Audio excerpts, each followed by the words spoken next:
मंडळी, तुम्ही कधी मेथीच्या भाजीचा अशा प्रकारचा नाश्ता बनवून खाल्लाय का हो? नसेल खाल्ला तर आजच बनवून खाल अशी माझी खात्री आहे. एवढा भन्नाट लागतो ना, अप्रतिम. खरंच ह्या रेसिपीची चव आहे ना, मी शब्दात नाही सांगू शकत. एवढी भारी लागते ही रेसिपी. चला तर मी तुम्हाला ह्याची डिटेल रेसिपी शेअर करते अगदी शॉर्टमध्ये. तर काय करूया, पहिल्यांदा तर आहे ना 1 वाटी पोहे जे आहेत ते भिजवून घ्यायचे आहेत आपल्याला. छान असे भिजले पाहिजेत, अगदी मऊसूद.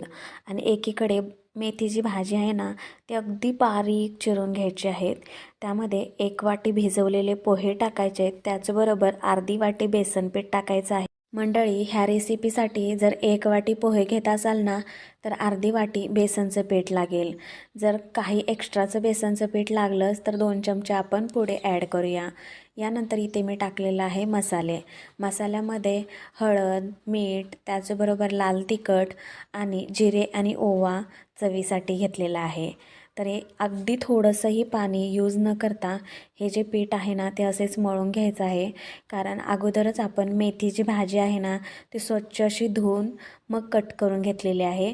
तर मेथीच्या भाजीला थोडंफार पाणी होतं. त्यामध्ये हे जे पीठ आहे तेही मळलं जातं.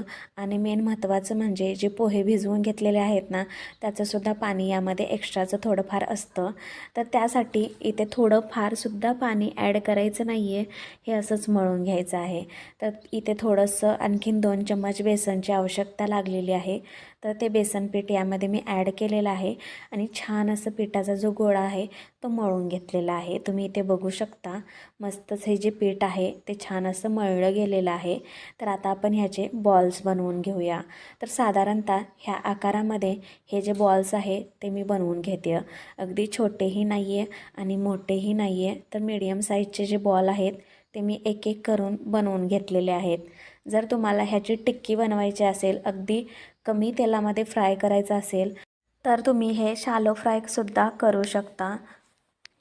तर हे जे मेथीचे बॉल्स आहेत ना, ती मी अगदी डीप फ्राय करून घेत आहे. ही जी रेसिपी आहे ना, ती अगदी तुम्ही तुमच्या मुलांच्या टिफिनमध्ये सुद्धा देऊ शकता.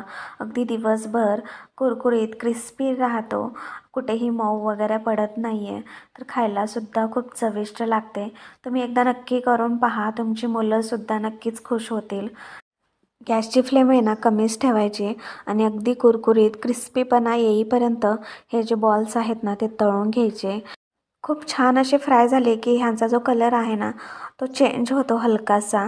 तर इथे मी काढून घेतलेला आहे. छान असे तळले गेले की तुम्ही हा जो नाश्ता आहे ना तो अगदी असाच खाऊ शकता किंवा सॉस